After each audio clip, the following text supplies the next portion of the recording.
अरे यार, आज सुबह सुबह ही मेरा मूड थोड़ा ऑफ हो गया। अरे क्यों, क्या हुआ? सोचा था बढ़िया सी अदरक वाली चाय पीऊंगी, पर घर में दूध ही खत्म था। छोटी सी ना थी, पर लगा कि दिन की शुरुआत ही फीकी हो गई। हाँ, अरे हाँ, ये तो होता रहता है जिंदगी में। ऐसी छोटी मोटी ना तो रोज की बात है। कभी ट्रैफिक मिल गया, कभी पार्किंग नहीं मिली। हाँ, लेकिन सोचिए, जब किसी का काम ही ऐसा हो जहाँ दिन में कई बार, शायद दर्जनों बार ना सुननी पड़े, बिल्कुल। जैसे सेल्स में होता है, ओ हाँ, उनके लिए पॉजिटिव बने रहना कितना बड़ा चैलेंज होता होगा। हाँ, बिल्कुल। खास तौर पे जैसे हमारे LIC एजेंट्स हैं या और भी जो सेल्स प्रोफेशनल्स हैं, रोज लोगों से मिलना, प्लान समझाना और फिर अक्सर जवाब में सुनना, नहीं अभी नहीं, या सोच के बताएंगे। ये वाकई मुश्किल हो सकता है। बिल्कुल। तो आज हम इसी पर थोड़ी गहराई से बात करने वाले हैं। ये जो सेल्स में रिजेक्शन मिलता है, मतलब ना सुनने पर जो निराशा होती है, उससे निपटें कैसे। हाँ, ये बहुत जरूरी टॉपिक है। ऐसे इस ना को सुनकर भी अपना हौसला बनाए रखें, मोटिवेटेड कैसे रहें। बिल्कुल। अच्छा, चर्चा शुरू करने से पहले एक छोटी सी रिक्वेस्ट।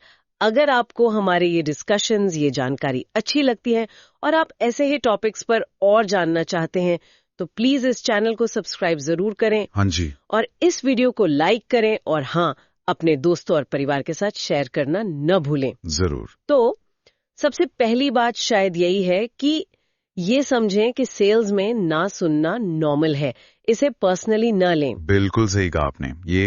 ये सबसे पहला और सबसे जरूरी कदम है। गांठ बांध लेनी चाहिए कि ये पर्सनल नहीं है।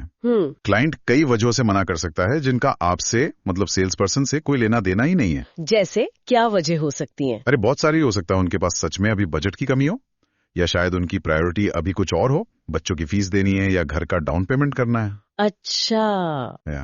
हो सकता है उन्हें पैन की जरूरत तो लग रही हो, पर वो ठीक से समझ ना पाए हो, या बस उन्हें थोड़ा और वक्त चाहिए सोचने के लिए। हाँ, ये भी होता है। तो ये ना अक्सर प्रोडक्ट के लिए या टाइमिंग के लिए या सिचुएशन के लिए होती है, एजेंट के लिए नहीं। मतलब ये मेरी काबिलियत पे सवाल नहीं है। बिल्कुल नहीं। आपकी कीमत, आपकी सेल्फ वर्थ इस बात से तय नहीं होते कि कितने लोगों ने हाँ कहा या ना कहा। अगर कोई मना कर रहा है तो इसका मतलब ये कतई नहीं कि आप एक अच्छे एजेंट नहीं है। ये सुनने में अच्छा लगता है, पर जब लगातार, मतलब एक के बाद एक नाम मिलती है ना, तो कहीं ना कहीं दिल दुखता है, हौसला वो कम होने लगता है। स्वाभाविक है, बिल्कुल स्वाभाविक है। वो एक बात और कहते हैं लोग कि ये तो एक नंबर्स गेम है, हर ना आपको हाँ के और करीब ले जा रही है। क्या ये सोच ये वाकई काम करती है? हाँ, ये सोच बहुत पावरफुल हो सकती है अगर इसे सही पर्सपेक्टिव से देखें। अच्छा। देखिए, नंबर्स गेम का मतलब ये नहीं कि आप बस रोबोट की तरह नंबर गिनते जाएं। इसका मतलब है एक पैटर्न को समझना। पैटर्न? हाँ, जैसे एक अनुभवी एजेंट को पता होता है कि औसतन, मान लीजिए, 10 लोगों से मिलने पर शायद 1 या 2 लोग ही पॉलिसी लेते हैं। ओके। तो जब उसे 8वीं ना मिलती है, तो वो निराश होने की बजाय ये सोच सकता है, ठीक है, मैं अपने एवरेज के हिसाब से चल रहा हूं, अगली हाँ शायद नजदीकी है। ये रिजेक्शन को प्रोसेस का हिस्सा मानने में मदद करता है, पर्सनल फेलियर की तरह नहीं। ये पर्सपेक्टिव शिफ्ट करने वाली बात है कि ये प्रोसेस है, मेरी हार नहीं। एग्जैक्टली। और इसी से जुड़ा है शायद अगला पॉइंट, ना से सीखना। मतलब सिर्फ ये सोचकर आगे बढ़ जाना कि चलो अगला क्लाइंट, ये काफी है? या हर ना में कोई सबक भी होता है? अरे बिल्कुल सबक होता है। हर ना एक तरह से देखा जाए तो फीडबैक है, अगर हम उसे सुनने को तैयार हों तो। फीडबैक कैसे? जब कोई क्लाइंट मना करे तो निराशा तो ठीक है, थोड़ी देर महसूस होती है, पर उसके बाद ये सोचना भी जरूरी है, अच्छा, क्या मैंने उनकी जरूरत ठीक से समझी थी? क्या मैंने प्लान के फायदे उनकी जरूरत के हिसाब से बताए? कहीं मेरा कम्युनिकेशन अनक्लियर तो नहीं था?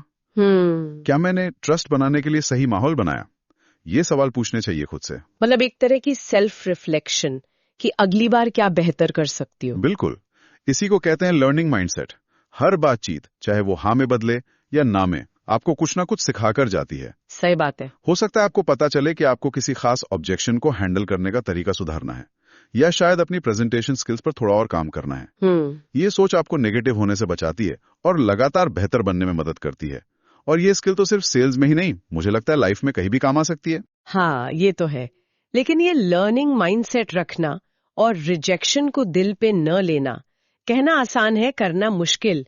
कई बार बात लग जाती है। कैसे अपनी सेल्फ एस्टीम को सेल्स रिजल्ट से अलग रखें?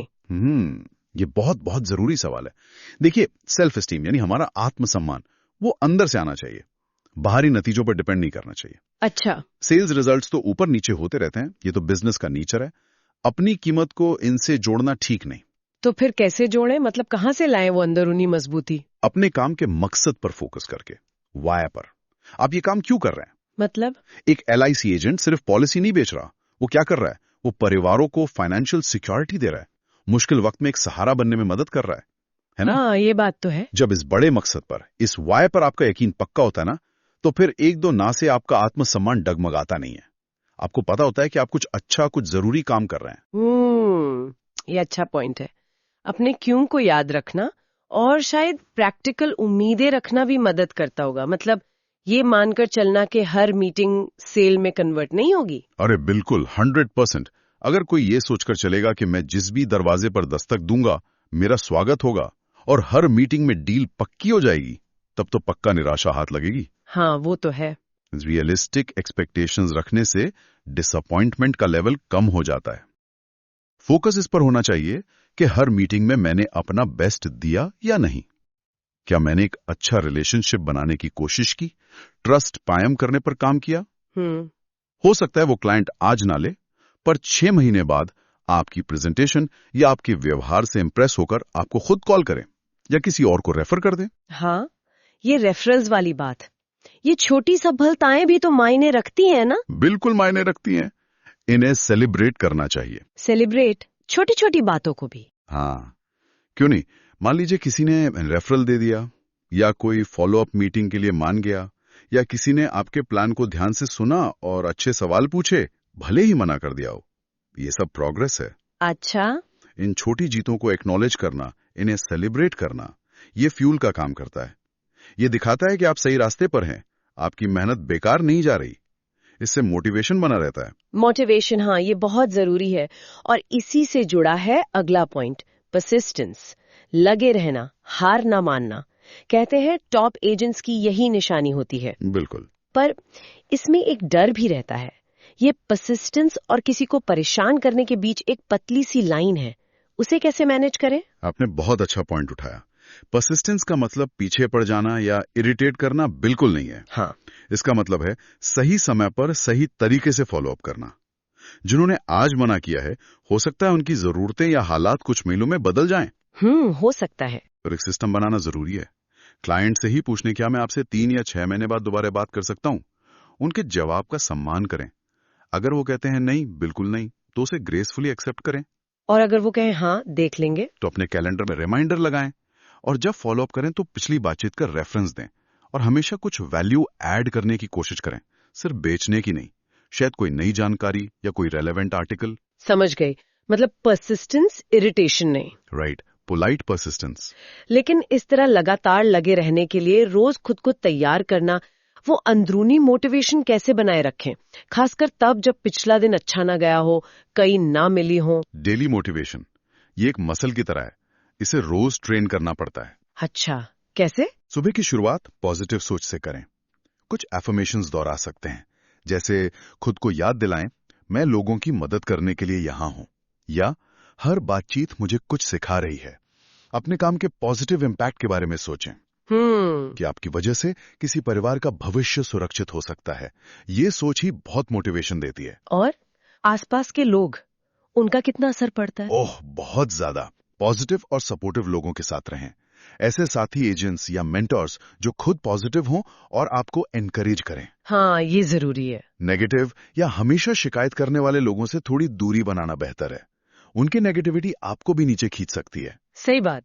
और अपनी छोटी छोटी कामयाबों को याद करें, अपनी प्रोग्रेस को ट्रैक करें, परफेक्शन का पीछा ना करें, इंप्रूवमेंट पर फोकस करें। कल से आज 1% बेहतर होना भी एक जीत है। ये अच्छी बात कही आपने, परफेक्शन नहीं, प्रोग्रेस। बिल्कुल। अच्छा, ये सब हम कर रहे हैं, माइंड से ठीक रख रहे हैं, सीख रहे हैं, मोटिवेट भी कर रहे हैं खुद को, पर फिर भी लगातार ना सुनना, उस स्ट्रेस तो पैदा करता ही है। थकान होती है, मानसिक थकान। हाँ, बिल्कुल होती है। तो इस स्ट्रेस को मैनेज करना कितना जरूरी है और कैसे किया जा सकता है? स्ट्रेस मैनेजमेंट सेल्स वालों के लिए ऑप्शनल नहीं है, ये सर्वाइवल स्किल है। अच्छा। क्योंकि अगर स्ट्रेस बढ़ता गया तो वो आपकी परफॉर्मेंस, आपकी हेल्थ, आपके रिलेशनशिप्स सब पर बुरा असर डालेगा। तो करें क्या? सिंपल टेक्निक्स हैं पर बहुत इफेक्टिव हैं, जैसे हर मीटिंग से पहले बस 1 मिनट रुककर कुछ गहरी सांसें लेना, दिमाग शांत होता है। मीटिंग के बाद अगर स्ट्रेस फील हो रहा है तो 5-10 मिनट का ब्रेक लें, उठकर थोड़ा चल लें, पानी पिएं या कोई अपना पसंदीदा गाना सुन लें। ये छोटे ब्रेक्स, हाँ, ये बहुत मदद करते हैं। कुछ लोग जर्नलिंग भी करते हैं। जर्नलिंग मतलब लिखना? हाँ, दिन के आखिर में या किसी मुश्किल मीटिंग के बाद अपनी फीलिंग्स, अपने थॉट्स और आपने क्या सीखा, ये सब लिखना। इससे मन हल्का होता है, इमोशंस प्रोसेस हो जाते हैं। इंटरेस्टिंग है। और हाँ, अपनी फिजिकल हेल्थ का ध्यान रखना बहुत जरूरी है। सही खाना, पूरी नींद, थोड़ी एक्सरसाइज, ये सब स्ट्रेस मैनेज करने और पॉजिटिव रहने में बहुत मदद करते हैं। हेल्दी बॉडी, हेल्दी माइंड, है ना? हाँ बिल्कुल। तो मतलब ये जो ना है, इसे एक दीवार की तरह ना देखें, एक पत्थर की तरह देखें, जिस पर पैर रखकर अगली सीढ़ी चढ़नी है। क्या बात है, बिल्कुल सही कहा। हर ना आपको सिखा रही है, आपको मजबूत बना रही है और आपको अगली हाँ के और करीब ले जा रही है। इस रिजेक्शन को फ्यूल की तरह इस्तेमाल करें अपनी ग्रोथ के लिए। और हमेशा याद रखें, आपका काम इंपॉर्टेंट है। आप जो सिक्योरिटी दे रहे हैं वो बहुत वैल्यूबल है। आपकी मेहनत किसी न किसी परिवार के काम आ रही है। ये सब समझ आ गया, पर एक प्रैक्टिकल सिचुएशन। मान लीजिए अभी अभी एक क्लाइंट ने थोड़े रूखेपन से मना किया है, मूड एकदम खराब है और अगली मीटिंग बस 15 मिनट में।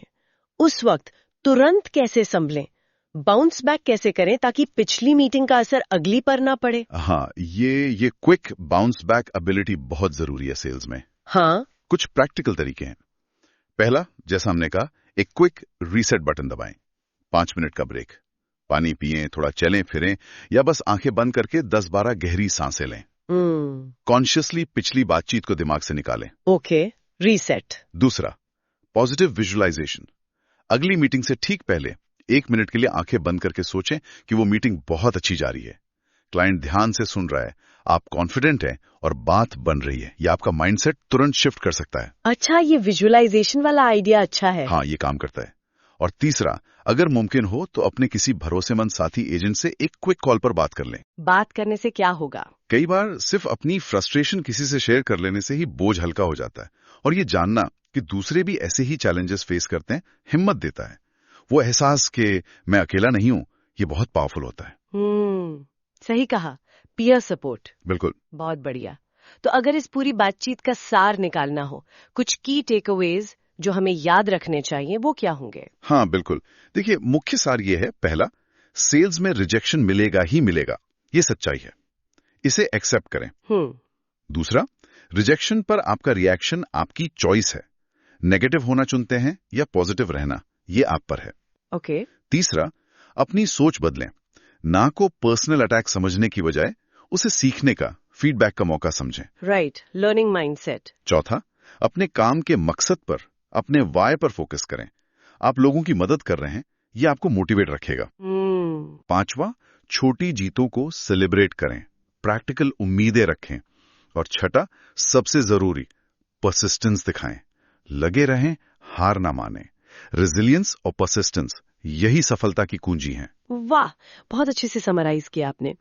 और वाकई ये सारी बातें ये सिर्फ सेल्स एजेंट्स के लिए ही नहीं है। बिल्कुल नहीं, हम सबकी जिंदगी में कितनी रेलेवेंट है। चाहे वो जॉब इंटरव्यू में ना सुनना हो, या कोई पर्सनल रिलेशनशिप में, या अपना कोई नया आइडिया किसी को बताना हो, रिजेक्शन तो हर जगह है। एग्जैक्टली। ये जो सारे तरीके हमने डिस्कस किए, mindset shift, learning from failure, self esteem management, persistence, stress management, ये सब लाइफ स्किल्स हैं। ये हमें रेजिलियंस सिखाते हैं, मतलब मुश्किलों से टकराकर, गिरकर फिर से उठ खड़े होने की कला।